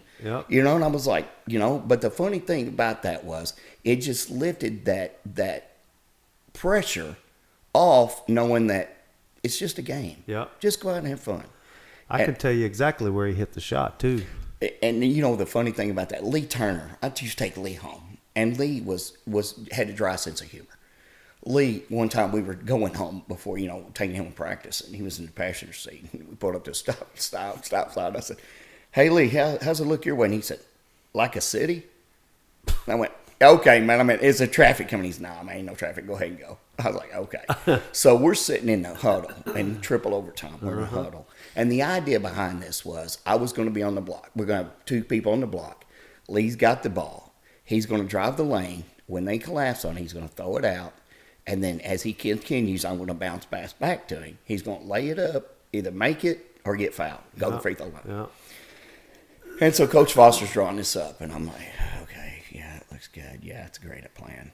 And I looked at Lee and I said, hey, man. He said, what's up? I said, what happens if I bounce out there and you pass it to me and you ain't open? He said, then shoot it. And I went, okay, all right. And lo and behold, they just shoot it. I just shot it. But it was one of them that is just in transition. Yeah. You know, it's one of them that you just felt in You transition. shot it in rhythm. Yes, Yeah. exactly. And it just happened to go in. It's on the opposite end. Oh, yeah. And on the... At the Bulldog that we had at one time, we had a Bulldog in the corners. But yeah. But it would have been down by the stage. Yeah. On the stage end, if you're looking down that way, on this side, on the left, he's a lefty. Yep. Knocked it down. Yep. Another funny story about that, I wasn't playing. I was in the stands with the bums. Mm-hmm. Me, Stacy Landers, Buck Brazzi, somebody else. During that time, when it was close, we're like, probably me, I don't remember who said it, goes, let's go sit behind the backboard, and when they're shooting free throws, we start doing this. Yeah. Here we come down, and about the time I hit the floor, Mr. Pride goes, where you going? And I go, Stacy and Buck go, "Real?" And they go right back up the stairs. I have to finish the game standing there by Mr. Pride. He knew what we were doing. Yeah, exactly. I was like, oh my exactly what you were doing. Exactly what you were doing. I had to sit right there beside him and watch the end of the game, and I'm like, oh my gosh. Yeah. So I was sitting underneath the goal. Watching the ball game. Watch you knock it down at the very end. At the other end. I thought, oh my gosh. Oh yeah. Mr. Pride, he busted me pretty good. Yeah. He knew exactly what was going on. Oh yeah. Oh my gosh. So you remember the play? Do you remember how much time was left or anything like that? Was it I think it was at the buzzer. Best I can recall. I don't really remember it was at the buzzer. I think there was like 8 or 10 seconds left. Okay. It was enough time for us to throw the ball in and run the play, I think. No, I mean when your shot went in. Yes. I think it was right. It was right at that. I'm not really, reflect exactly when it was. Yeah. I bet Brian's got he might have access some on it, to some tapes. But the funny thing is, I bet he's got a clipping or something of it. And we talked about football and sacrificing for others. The one thing about that shot I remember is, what really meant the most to me was not really hitting the shot, but being able to help them guys because they worked their butts off, man. Brian and Tom and Lee, they worked their butts off for 4 quarters and 3 overtimes, and to be able to help so that they could win. That was what meant more to me than hitting the shot. Yeah, was that, man? These guys have really, really worked hard, and being able to contribute to that. Yeah. And that's what I want to instill in these kids, man. Work for somebody else. Yep. Work for them guys. Work for them to make them succeed. Help them succeed. Work for your guy behind you and guy next to you. What do you want your players to remember about you from years from now? What do you want them to say? Number one is I hope they remember that I love them. Yeah, that's the biggest thing. Yeah, that's Coach Jamerson there. Yeah. Oh, yeah. I want them to remember that I love them. Do you know Chad? Chad Jamerson, the head coach at Dexter. No, we had him on back in December. Yeah, that's the biggest. That's literally what he said. Yeah, it is. I mean, and he's right. He balled right. Almost. I mean, he was almost crying. Yeah. It is. I mean, and it shows. Yeah, you really want your kids to hopefully they remember that you love them and that they make that phone call to you to say that you are. I am getting married. Yeah. I want them to hope to know that I loved them, that I cared for them, not, it was fun to coach them, but I want them to be able to be very... As a person. Yes. Yeah. As a person. Yeah. Yeah. Awesome. I hope they remember me for that. What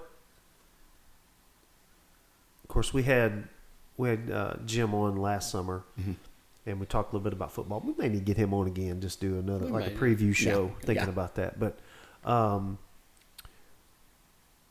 to him, I say to him, and as a fan, he wanted to win 14 games last year. Right. Of course. Right. And that's what you do. Of course. Sure you do.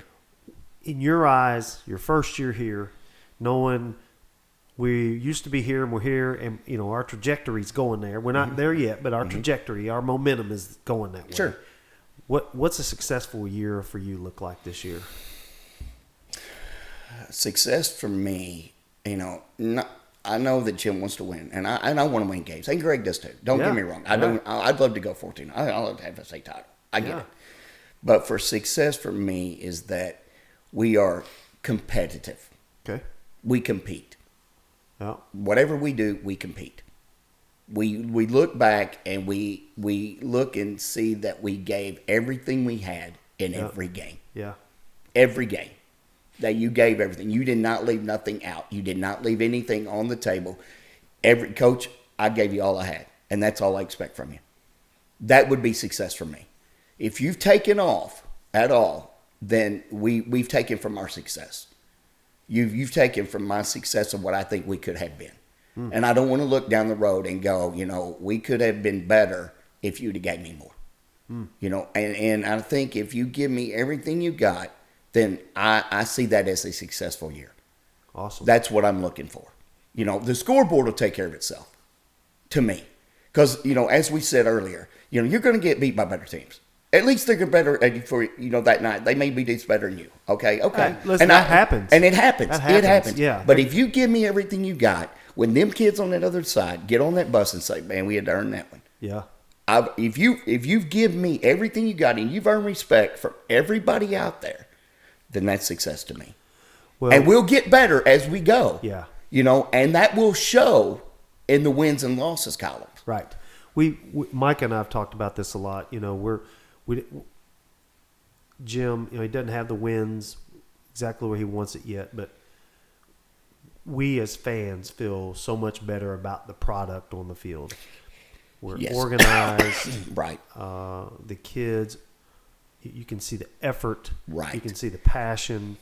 And I'm not being critical about anybody before this. Right. I'm not. And I understand. What I'm trying to do. And the thing that you I can think, see a change right. in the dynamics of things. Is that fair to say, Mike? Is that? Yes. And the thing, man, I think that you get, if you build them relationships with the kids, and you get them to buy into the process. That's the There's key. where you can change everything. That's you buy into changes. the process, and a lot of times they have a hard time buying in. I had some kids that lifted weights, and I had a couple of kids at Kelly. And when you lift weights, you don't see results real fast. Yeah, you don't, yeah. because you see yourself every day. You don't see yourself periodically. Mm-hmm. And I had some freshmen, and I told my freshmen, I said, look, here's what I want you to do. And I don't mean this mean or bad or anything like that, but I want you to go home and I want you to take a picture from waist up and leave it on your phone. Don't never look at it. Don't look at it. Give me a year or two. Keep working out. And then I want you to pull that picture up and compare it to when you come here. Yep. And when I did, these kids were like, Coach, it made the world difference. Yep. Believe in the process. Yep. Football's no different. Believe in the process, and it'll take care of itself. Yep. And if you do that, and you give me everything you got, that cultural change. It's a cultural change. Yep. And that's what we're shooting for, is that cultural change. And I'll say, man, this coaching staff is great. They are phenomenal guys. They really are. They're phenomenal guys. Yep. And I think that is improving that cultural change. Yeah. That is making that change. And the kids are responding to that. Yeah. Is the big thing. And you're starting to see kids in the weight room that are starting to become leaders.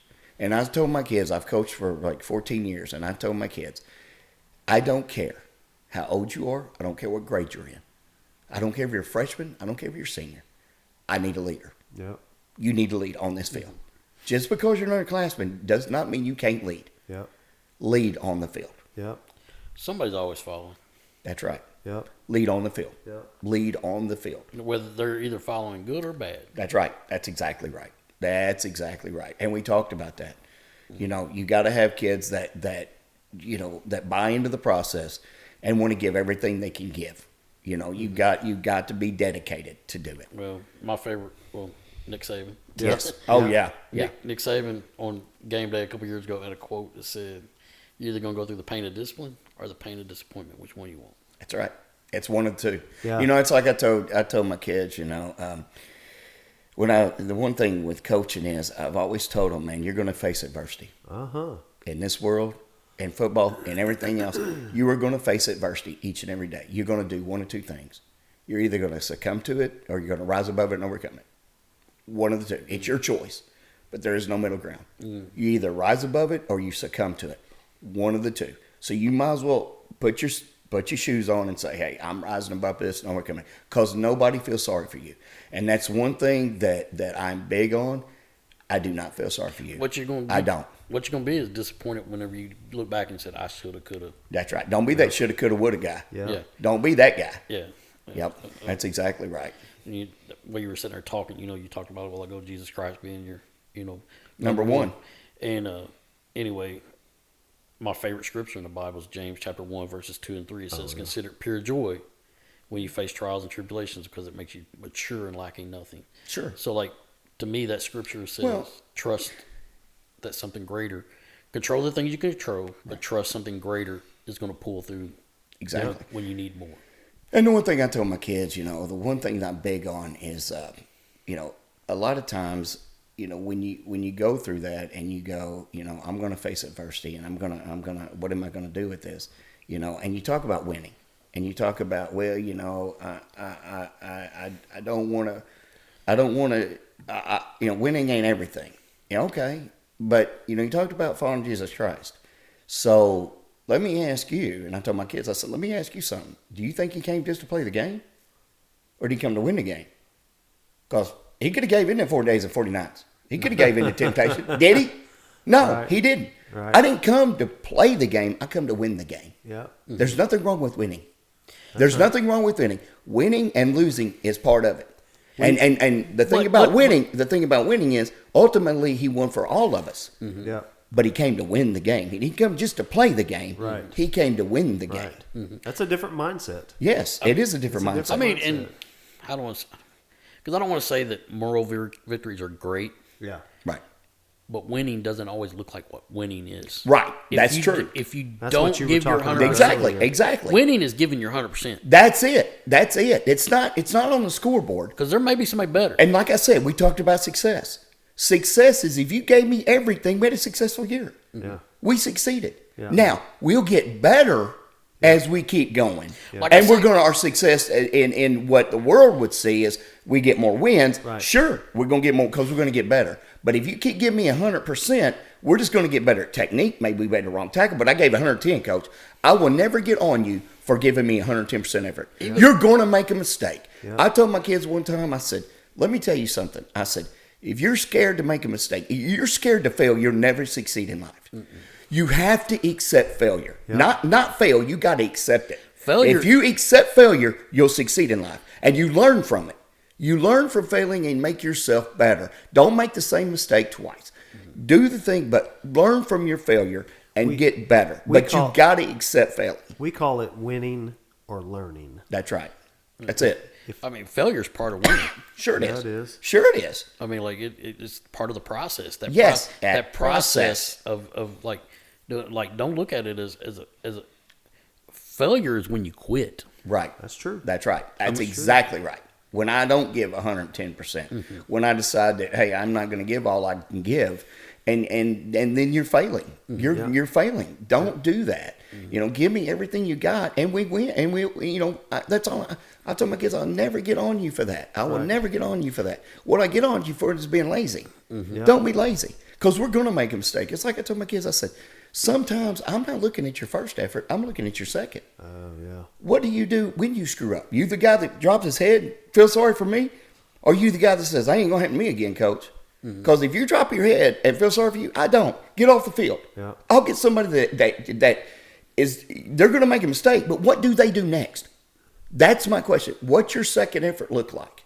What's your second effort? Second, third, because fourth. if your second effort is automatically, I'm going to go catch the guy that just beat me and I'll punch the ball out and I'll get the ball back, that's the guy I'm looking for. Right. If it's the guy that says, oh, well, I got beat, he's going to just go ahead and score 6, I'm taking you off the field.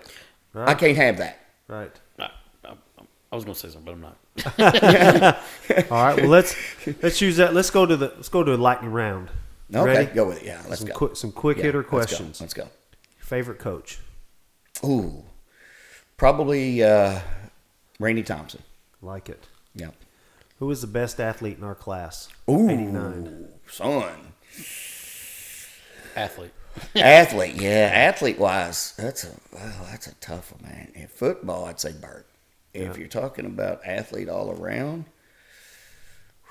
Brent? Probably so. Yeah. I would say Brent He was probably really good all football, around baseball. really good baseball player. Yes, Yeah. Brent probably all around athlete. He's Agreed. probably all around. Yes. JJ, I thought was really JJ was really good. Really good JJ athlete. was a good athlete. Yeah. Great athlete. Yeah. Great Yeah. athlete. I agree with you. Yes. I agree with Yeah. you. Who was the toughest opponent you've ever faced? Paducah Tillman, Wow, that was quick. guaranteed. They were so good that They year. were good. Yeah. They were good. They were good. Did they win the state title that year? And I think that the thing that really upset me the most about that game is that we really could have won. Yeah. We had the opportunity to win. Yeah. And for years we never did. Didn't we- And we had the opportunity. We fumbled the ball 3 times. No, I know. Didn't we? I know. Yeah, it was bad. Didn't we lose to like Murray or something that year too? Or was that just No. Paducah? It was just Paducah. Okay. And we lost in quarterfinals to Melville. Right. Oh, And that was in the rain. Oh. And I ain't taking it away from Melville. No. I ain't taking. Coach Vic But the talked about the environment was tough on us, and we got a bad was. call. Yeah. We got a bad call. Oh, We got a my call, gosh. 99-yard call back from a touchdown. And I get that, but Paducah was probably the toughest team we Okay. faced. Okay. I think that was in my opinion. What's your favorite road trip memory? Oh gosh, Basketball, football, either one. yeah, probably basketball. Uh-oh. And the funny thing about basketball is, do you remember Joe James? Who? Joe James. He drove the bus. Maybe. He was a big guy. He drove Maybe. the bus. Real, and you got to understand, we were going to Poplar Bluff. And you know, we had a JV game at 6, played at 7. That's 45 minutes. Now, we drove 55 mile an hour on 2-lane. Oh yeah, back then. And Joe drove about 10 mile an hour in town. I mean, he boy. drove very slow. you left at And the 6 school was and the in- game We was left at at 7? 5. We left at about 5:45 For a 7 o'clock game? for a 6 o'clock JV game and a 7 o'clock varsity game. What? Yes. We were You late. left Yes. Sikeston? Yes. What happened? Well, Joe didn't get there in time. And so we were waiting on the bus to get there. We finally get there. We're screaming by the time we get to Morehouse. Hey, we got to go, man. You got to pick it up. He's doing like 45. I'm like, come on, man. We got to go. He stopped the bus. He said, y'all don't calm down. I'll take y'all back to schoolhouse. I said, oh, my God. I was like, and you're thinking, you know, we're kids. We're thinking we're playing in the NBA Finals, man. We can't Where's- go without this You game. have a coach with you or Yeah, anything? yeah, we have Oh. Coach Foster, but he's Yeah. like, okay, and I'm like, oh my gosh, he's serious. We're not even gonna make it to the Poplar Bluff game. my And but we gosh. got there, and I mean, JV goes straight out, no warm ups, no nothing. They're waiting, tip the ball my off, and I was gosh. like, oh my gosh, that was probably the craziest memory I've my got in gosh. basketball. You know, That's in hilarious. Man, Yeah. Oh, it was great. That would be tough. Oh, it was great. Oh, it was unbelievable. You would think you'd be driving 100 mile an hour to get there, and Yeah. you're doing like 45. Oh my gosh. He's like, I ain't in no hurry. Okay, we are. Who's one teammate that could always make you laugh? Oh man, probably Lee Turner would probably make me laugh the most. Yeah. He had a dry sense of humor, but every time, man, he would come up with some sort of crack joke all the time, and it was just dry. Yeah. You know, You don't he think wouldn't hardly lives try in to. Cape? Does he really? I swear, I think so. Does he really? I think so. Boy, he was, and he was fundamentally sound. Oh yeah. Oh yeah. He was fundamentally Good sound. ball player. Yeah, good ball player. What's your favorite? I guess what's your favorite football drill? Oh, Oklahoma drill. Love it. Love it. Love it. I bet is that yours too, Micah? Pretty eye opener. Yeah. The what? Like eye opener. Just Yeah. smack it. Oh yeah. I like Oklahoma drill, man. I Oh, love yeah. it. I love it. What's a favorite engineering project you've ever worked on? Oh man, probably. By the way, Sikeston Bulldog Nation, Chris is doing the site work for our new elementary school. elementary yes. school. Oh well, the additions. Yeah, to the Wing additions to Wing and Lee Hunter. Yeah, by the and way. we are looking to do. They're looking to do a arts and crafts building Oh, in the middle of the. performing arts. Performing arts, Yeah, yeah, to performing replace arts. the band Yes, shell at the yes, high school. Yeah, yeah, doing that yeah, too. yeah, we're perfect, doing that perfect, later. perfect. Look at that. I would say the new Madridport. It's got a lot Really? of it's got a variety of things. We're building a new harbor, so I've got a lot of different designs, not just pavement and water and sewer, but we got sheet piling that I typically don't do. We got some sheet piling stuff, and we've done some railroad, Oh, cool. improvements. So designing railroads and stuff it's kind of a conglomerated of things that are together. Because typically I usually design one thing. Yep. And then I go to something else. Yep. It's not usually conglomerated into one project, and that one is. It's got different designs with it. So Cool. real interesting. One word that describes Sikeston football. Competitive. Look at that. He's coming back to it. Yep. Competitive. Last one. I'm going to skip one of them. Yeah. Who from the class of 89 could suit up today and play? Ooh. I don't really see many of them. The ones I do see, I would probably venture to tell you JJ probably could. Swear I've JJ seen could. JJ. I've seen JJ at the Y, yeah, he's in I great think shape. he could. I think he could suit up right now. I really guarantee do. he could still long snap. Oh, I promise you that. Yeah. When I Kevin guarantee he was could do on here, that. Kevin or JJ snapped, Stephen held, and Yep. Kevin kicked. He Yep, said and they did Kevin that could since. kick. Oh, I know. They did that since probably 5th or 6th grade. He said. Yep.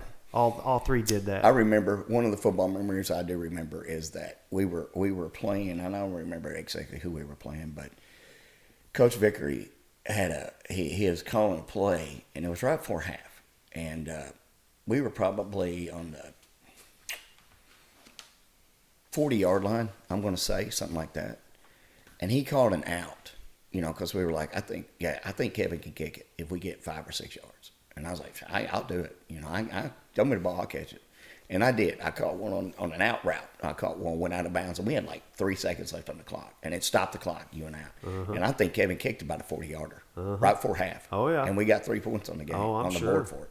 He could kick it. He got one blocked. I forgot.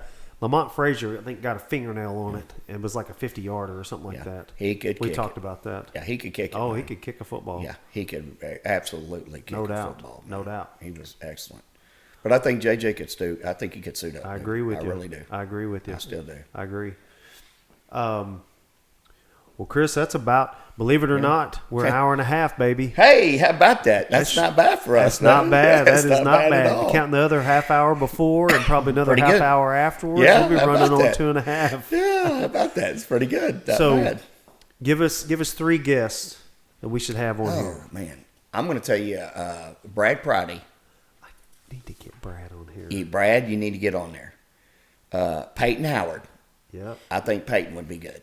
And I think Sam Cox would be good for you. But I think Brad would really do a good job. Yep. I And think I've Brad got would be great. we can do a virtual deal with Brad. Yeah, I know he's yeah, in Indiana. Yep. I think Brad would be awesome. That's not that big of a deal. I'm working on getting one of our icons of our town on here, and we'll talk about it when we get done. But I wish I'd have got Mr. Pride on. Yeah. I I know Ron. It would have been good.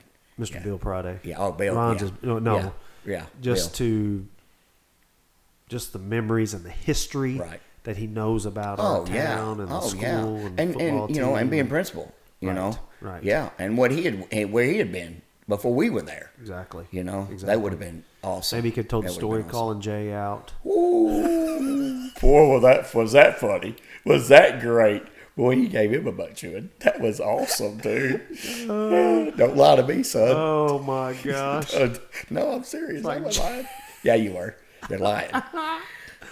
Oh my But gosh. I think Brad would be really good. That'd be awesome. Yeah, I think Brad would be Somebody's mentioned Peyton before. Yeah, I think Peyton would be Yeah, really good. Sam. And he helped with the junior high baseball this Yeah, year. he sure did. Yeah, he Yep, did. he's I seen him at Buffalo Wild he's a Wings. fine young man. Yes, he is. Really yeah, is. Really good kid. Yep. Really good I kid. think Parker was the one that recommended, wasn't it? Parker did. Yeah. Yeah. Parker Long. We had him on. Yep. Yeah. We do need to get Sam on here. Yeah, I think Sam be good. He, he's a dentist in town now, so he's Yep. back in. He's Yep. back in town. He, You know? his Levin and I, his dad are good friends, and he's, Yeah. he talked about how, Sam wanted to come back, and so does Charlie. Yeah, it's awesome. So and that's I the thing love that it. I love, and that's what I love about it. You Yeah. know, I love being able to coach here now because it really does. You live in this town. You want to Yep. give back to the community. Yep. You want the community to grow, and you want these kids to really, Yep. prosper and Absolutely. be the best they can be. Absolutely. You know. There was a lot provided for us, and so Oh, yes, exactly. we have the same A lot of sacrifices. responsibility to provide something Exactly. for them Good as well. Good way of putting it. Yeah. That's exactly Yeah. right. Yeah. Yeah, that's exactly right. Well, man, Chris, Well, thanks for having me. Absolutely. I mean, it's been a blast. Absolutely. It's been a blast. I appreciate the opportunity. It's been a privilege. It has been an we absolute appreciate it privilege. very much, but Yeah. I'm Micah Harris. I'm Matt Tanner. But Chris, we finish all of our podcasts with Go Dogs. So Oh, bet you. Go Dogs, baby. Go Dogs, Go baby. Dogs. Go Dogs, baby.